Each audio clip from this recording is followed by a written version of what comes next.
Gripe A. De acordo com dados do Ministério da Saúde, chega a 679 o número de mortes por H1N1 no Brasil. Em comparação ao boletim anterior, divulgado há uma semana, foram 91 mortes a mais. São Paulo foi o estado onde foram registradas a maior parte dos casos de morte por gripe. Foram 310 mortes. Até 23 de maio foram registrados 4.153 casos de influenza de todos os tipos no Brasil. E agora é que vem o absurdo. A campanha de vacinação contra a gripe A terminou no último dia 20 de maio. Dessa vacinação contra a gripe já atingiu 91% do público-alvo. Porém, aqui em Matão, parte das crianças na faixa etária entre 6 meses e 5 anos de idade ainda não foi levada aos postos de saúde pelos pais para receber a segunda dose da vacina. A enfermeira-chefe do posto de saúde, Tânia Amara Mancini Bambosi, participou do jornal Bom Dia Matão da Rádio Saudades desta quarta-feira e comentou o assunto. A gente já teve alcançado a meta em alguns grupos dos quais você já citou, idosos, em trabalhadores da saúde, em puérperas, mas ainda a gente não conseguiu fechar a meta das crianças menores de 5 anos e de gestantes.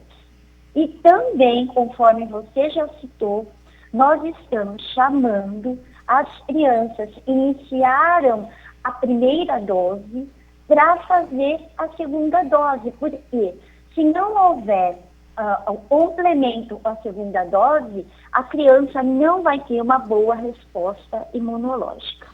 Nós ainda temos muitas crianças dentro da faixa etária de 6 meses a 5 anos e não vieram fazer a segunda dose. E também temos crianças que ainda não tomaram a primeira dose. Então, o que é que nós estamos fazendo para tentar melhorar esse dado? Esta semana, até na sexta-feira, nós ainda estamos pedindo para ir dentro desses grupos, gestante, criança, principalmente, que procurem as salas de vacina mais próximas do domicílio, é onde a mãe costuma levar a criança para completar a segunda dose ou para fazer a primeira dose. Por que, Daércio? Porque a campanha ela vai se encerrar no próximo dia 10 de junho. No próximo dia 10 de junho, a gente encerra a campanha e no dia 6 de junho, o município vai estar abrindo para os grupos que ainda não foram contemplados em sua plenitude. Que grupo é esse?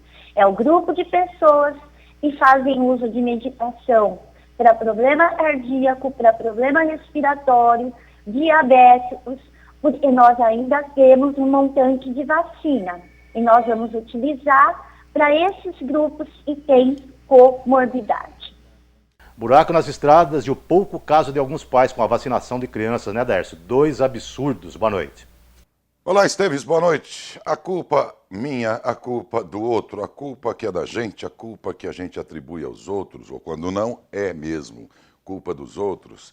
Parece que nós nascemos e vivemos sob o signo da culpa. É a culpa que nos acompanha desde muito pequeno, desde quando vamos à catequese na nossa igreja, e não importa qual, quase todas elas vão dizer: Deus castiga se você... Deus é maravilhoso, né?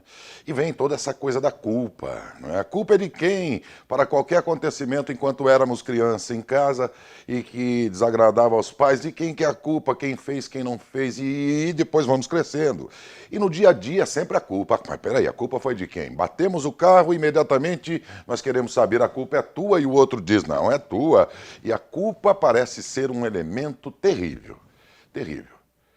Mas nesses momentos em que a dúvida se estabelece entre a culpa que pode ser minha e a culpa do outro, é preciso ter bom senso. E o bom senso se aplica na hora de ter exatamente uma exata noção de até que ponto eu contribuí com um determinado acontecimento ou não. E aí nós vamos ver que na relação do cidadão com o setor público não é diferente.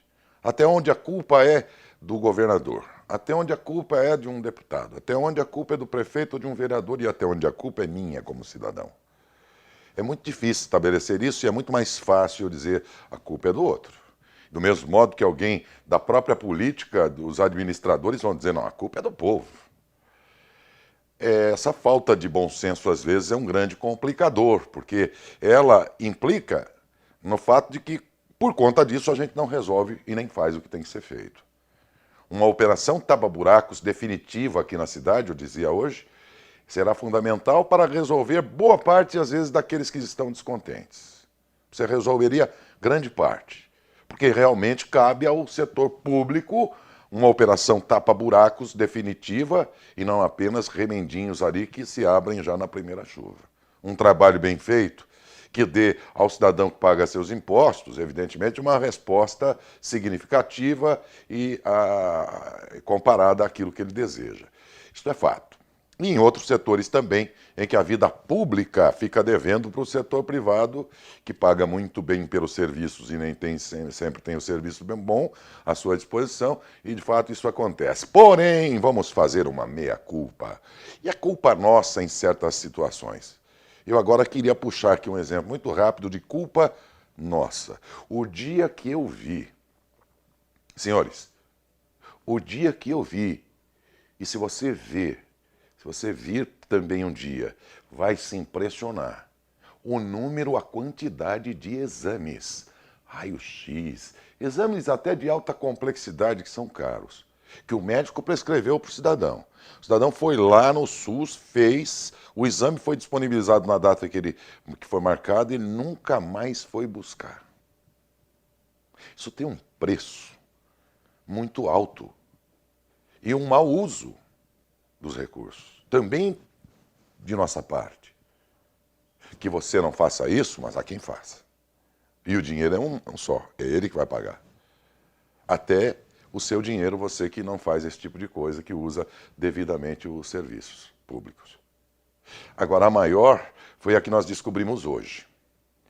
É tamanha a busca das pessoas pela tal vacina da H1N1, todo mundo quer, o grupo indicado pelo governo para ser priorizado quer, quem não está dentro desse grupo também quer, mas não tem.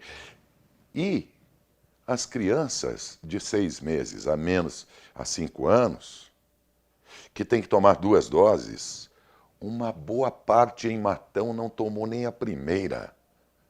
Mas não foi porque não teve. A verdade é que o abastecimento de vacinas está prejudicado este ano. Porque não levaram. E alguns que levaram, tem que levar a criança. O caso da criança tem que ser 2 vacinas. 30 dias depois tem que tomar uma segunda para garantir. Não levaram mais. Isso tinha que ser consagrado com uma punição de cadeia. Porque a criança nessa faixa etária não vai sozinha. Ela é dependente do responsável.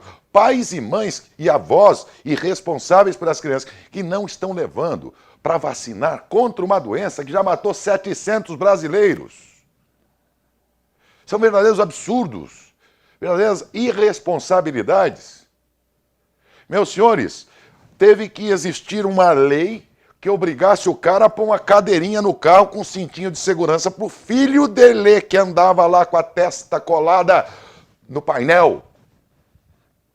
Teve que ter lei obrigando um pai ou a mãe a fazer aquilo que já deviam fazer enquanto responsáveis. E agora uma doença que já mata 700 brasileiros só na temporada, e vai matar muito mais, porque agora vem a fase crítica, que é o inverno, a influenza, com algum complicador para se conseguir a vacina, é verdade, mas ela aos poucos vai completando todo o universo que precisa ser vacinado, e nesse universo está exatamente essa camada aí de idade, essa faixa de idade, e o cara e a mãe não se preocuparam em levar essa criança para vacinar. Então, há 2 lados para a mesma moeda. Há responsabilidades que o setor público não cumpre, mas enquanto cidadãos também, se não são todos, uma parte pelo menos dos cidadãos não correspondem àquilo que também o país, também as cidades esperam dele. Boa noite, senhores.